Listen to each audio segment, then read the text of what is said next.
E a gente já traz a Adriana Weinstock hoje para o primeiro bloco aqui do Tarde Band News, porque o destaque internacional é muito preocupante. Terremoto de alta magnitude atingindo o norte do Japão, né, Adri? Boa tarde, bem-vinda por aqui. Muito boa tarde, exatamente, Paula. Infelizmente, estou aqui no começo do jornal com uma notícia preocupante. O Japão foi atingido por um terremoto de magnitude 7,6, que pela escala Richter é considerada uma magnitude alta, capaz de grandes destruições. Esse terremoto pode gerar tsunamis no Japão com ondas de até 3 metros de altura. Aconteceu ali, toda a costa norte então está sob alerta, evacuações já se iniciaram, as pessoas estão saindo dessas regiões de perigo. A gente lembra que o Japão é um país que volta e meia sofre esses tremores, mas essa magnitude é uma magnitude que não se via há muitos anos. Vamos tentar entender melhor, então, o que está acontecendo, né, Adri? Por que se não se via há tanto tempo, está se vendo agora? Quais são realmente as chances aí desse tsunami, depois desse terremoto, né, de atingir a região? A gente conversa agora com o geólogo e professor da Universidade do Mato Grosso, Caiubi Kun. Professor, obrigada por conversar com a gente. Começo perguntando sobre esse último alerta feito nas últimas horas, que depois desse grande terremoto, as autoridades emitiram alerta de tsunami.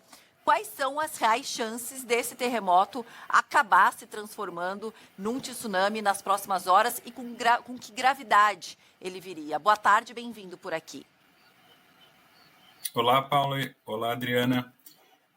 O tsunami existe a possibilidade de ocorrer em virtude do local onde ocorreu o terremoto, né? O terremoto ocorreu a cerca de 70 quilômetros da costa do Japão.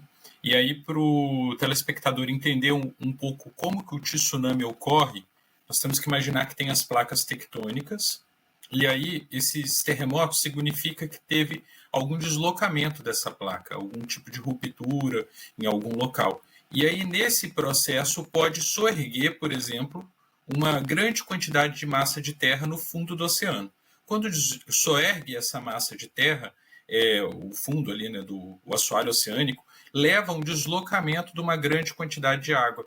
E aí, esse deslocamento dessa grande quantidade de água, conforme vai chegando próximo ali do litoral, né, se transforma no tsunami. Então, o tsunami seria esse processo. Só para lembrar o telespectador, né, ali a região do Japão está situado num local onde tem um contato entre várias placas tectônicas, né? Parte do Japão está na placa norte-americana, parte do Japão está na placa ali da Eurásia, né? E outras partes ali do litoral do Japão vão estar ali sobre a placa da Filipina e a placa do Pacífico. Então, é um local onde tem, vamos dizer assim, um contexto geológico muito complexo e por isso que aquela região sempre tem uma grande quantidade de terremotos. Então, essa região aí mesmo já teve terremotos de magnitude bem maior do que esse atual. Ali em 2011, por exemplo, teve um terremoto de magnitude 9 ali nessa mesma região. Como você estava dizendo, né, o Japão, principalmente essa área, está acostumado a sofrer esses terremotos de grandes magnitudes. Qual é a preocupação da população agora? Qual tipo de destruição ondas de até 3 metros poderiam causar na costa norte do Japão? Assim, primeiro, o que é a magnitude, né? Só para o telespectador também entender um pouco melhor. Por exemplo, a diferença de um terremoto de magnitude 9, que é esse, por exemplo, que aconteceu em 2011, ou desse terremoto com de 7,6, ou outros sismos. Por exemplo, nós tivemos um outro sismo de 5,5 que ocorreu também no dia de hoje, lá naquela mesma região. Na escala Richter, que é a que registra a magnitude dos terremotos, a cada um ponto significa que o terremoto ele sobe ali 10 vezes em termos de força, em termos de intensidade, né? Então, por exemplo, um terremoto de escala 5, se você for comparar ele com um de escala 6, o de escala 6 é 10 vezes maior, um de escala 7 ele é 100 vezes maior do que o de escala 5, um de escala 8 ele é 1000 vezes maior do que um de escala 5. Então, para entender a magnitude. Esse terremoto, por exemplo, que aconteceu hoje, de magnitude 7,6, ele é equivalente ali a 189 bombas, similar à bomba de Hiroshima.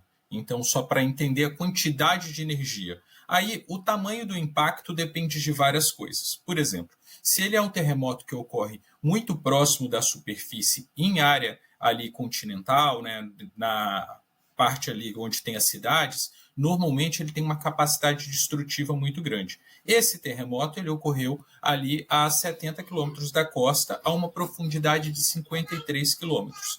Nesse caso, o risco maior, é lógico, é de tsunami, se tiver ocorrido esse deslocamento ali, vamos dizer, das rochas no fundo oceânico. Agora, é importante manter esse alerta lá de tsunami, acompanhar, porque nas próximas horas, né, vamos saber o qual que pode ter sido ali o efeito, né, desse terremoto, se teve esse deslocamento, no caso ali do assoalho, né, do fundo oceânico, pode levar a um tsunami de uma proporção considerável. Lembrando que sempre tem esse ponto, né? Depende onde o terremoto acontece, depende da profundidade, vai ter impactos diferentes. Agora, professora, e a preocupação também é com a extensão desses danos, né? Inclusive, entra agora na conversa com a gente um brasileiro que vive em Tóquio, é o Diogo Fujimura. Diogo, obrigada por conversar com a gente. Conta direitinho pra gente, nesse momento, onde você está, o que você está sabendo a respeito desse terremoto e também desse alerta de tsunami, se você está numa área que pode ser atingida e qual que tem sido, nesse momento, né, o alerta das autoridades por aí, por favor. Boa noite para você, bem-vindo. Boa noite, obrigado.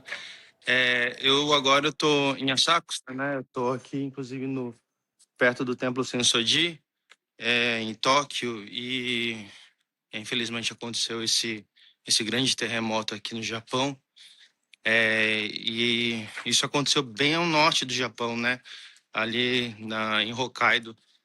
Só que aqui em Tóquio, a gente acabou não sentindo nenhum tipo de tremor, né? E a gente também nem recebeu nenhuma notificação. Aqui no Japão a gente recebe quando existe uma área que está em risco, a gente recebe instantaneamente uma mensagem dizendo qual procedimento tomar e o que fazer.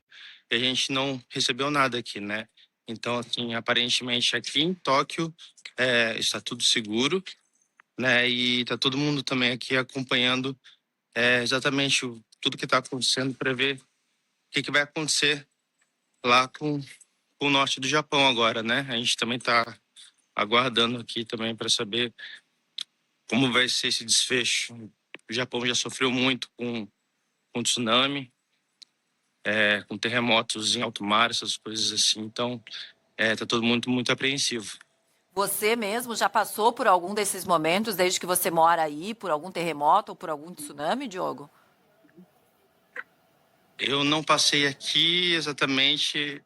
Eu estava no Brasil quando teve Fukushima, mas eu tinha familiares aqui, né? Então, assim, foi muito desastroso. Eu tive experiência com tsunami na Tailândia, mas aí é uma outra história. Mas aqui, assim, ainda não. Só peguei pequenos terremotos até agora, nunca presenciei nenhum desastre. Assim, né? Eu gostaria de perguntar ao nosso geólogo aqui, o terremoto aconteceu às 11h15 da noite do horário local do Japão, agora são cerca de 2h20 da manhã. Quanto tempo, qual a espera, quanto tempo demora para a gente entender se isso vai realmente se tornar uma catástrofe maior ou não? Isso depende, né, de algumas horas, normalmente, porque depende do local onde teve esse terremoto, tem o tempo, por exemplo, para você ter esse deslocamento dessa água do local do terremoto até o litoral. Lembrando que pode também não acontecer o tsunami, então vai depender desse fator. O tsunami só ocorre quando você tem ali no fundo do oceano algum deslocamento da placa tectônica, né, de uma parte dessa placa tectônica, que leva a essa locomoção, né, ou você deslocar essa grande quantidade de água. Se teve o terremoto, mas não ocorreu nenhum tipo de sorrimento de parte dessa placa, não vai ocorrer o tsunami. Então, se tem sempre o alerta como uma forma preventiva, e aí, no caso, tem que aguardar para ver quais os efeitos. Mas, de qualquer forma, só pelo fato de ter ocorrido o terremoto, é comum que, por exemplo, você tenha ondas maiores pelo próprio processo ali do sismo, né, de você ter essas ondas sísmicas ali agitando, vamos dizer, a água no oceano. Então, o próprio terremoto em si já torna, por exemplo, o mar um pouco mais agitado, mas o tsunami em si depende desse outro efeito aí também, que é desse deslocamento da placa tectônica no fundo oceânico. Agora, professor, o Diogo, ele está em Tóquio, né? Ele falou que para a região não emitiram nenhum alerta. Pela sua experiência, realmente ele não tem que se preocupar por lá. O pior realmente do terremoto foi na região norte. E se ocorrer um tsunami, é por lá também? O tsunami ele só atinge o litoral, né? Ele não vai atingir, por exemplo, outras áreas. Agora, em alguns casos mais raros, no caso, quando tem grandes deslocamentos, por exemplo, da placa tectônica no fundo oceânico, você pode ter outras regiões sendo atingidas por essas ondas, mas sempre conforme quanto mais distante tiver do epicentro, com uma magnitude menor. Mas não na área continental, né, não dentro da cidade, por exemplo, não tem um risco. Lembrando que o Japão ele é muito preparado para lidar com desastres, né? Não só terremotos, mas outros tipos de desastre. Então, lá existe um treinamento muito grande da população, orientação, como ele relatou, né? Isso é feito de uma forma contínua.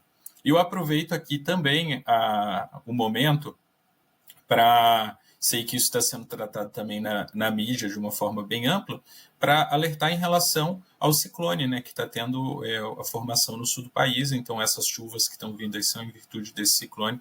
Então, infelizmente, aí nos próximos dias, hoje, amanhã, é um momento de muita atenção ali também no sul do Brasil, no litoral aí da região de São Paulo, até Rio Grande do Sul, em virtude desse ciclone, que aí é um outro processo, né, um outro tipo de fenômeno, né, diferente do terremoto, mas que cabe aí ao telespectador que está acompanhando ficar atento, porque nós estamos também no Brasil passando por um momento agora, que é um momento que é um pouco crítico em relação a outro tipo de processo. De novo no sul do país, né? Infelizmente, os ciclones são muito comuns naquela região, infelizmente. Aqui em São Paulo já chovendo bastante, a gente já teve queda de granizo, inclusive. Diogo, só para encerrar, eu fiquei jornalista e curiosa, né? Você sabe como é que é. Eu, graças a Deus, nunca passei por um terremoto. Você falou que quando teve um terremoto aí mais forte, que você pegou alguns mais fraquinhos, sua família estava por aí. O que a sua família conta daquela experiência? E se tem alguma forma de vocês se prevenirem, né? Não sei, de escolher o lugar onde vocês moram? Não sei, existe alguma forma de prevenção por aí?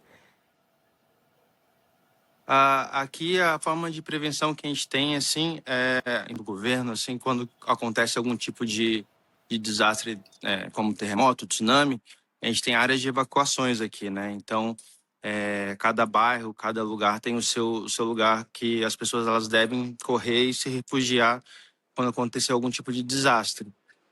Em relação à minha família, assim, a gente nunca passou por nada parecido aqui no Japão. Graças a Deus, espero que a gente nunca passe por uma situação dessa, porque é muito sofrido. As pessoas que presenciam esse tipo de desastre, assim, é muito triste, né? Elas perdem tudo, e consequentemente é uma tragédia muito grande para toda uma população. Diogo, boa sorte, não vai chegar aí não, viu? O professor já garantiu que por aí, pelo menos dessa vez não, né, professor? Mas, enfim, essas coisas que são malucas do nosso clima, da nossa natureza, nem sei como chamar, e que aí vem de consequências de anos e anos, e hoje a gente tem mais que se prevenir, depois é que chega a previsão, porque algo, né, que seja feito ainda mais cedo, mais anteriormente, não tem como. E olha que a gente tem muitos aparelhos, né, e muito modernos, tecnológicos, aí quando a gente está falando do Japão também, e é por isso que se consegue salvar vidas, porque o alerta também vem com um pouquinho mais de antecedência. Diogo, obrigada por ter conversado com a gente. Professor, muito obrigada por ter conversado com a gente também, viu? Até mais, fico à disposição. Obrigado a vocês. Até mais. Até mais. Até fui olhar aqui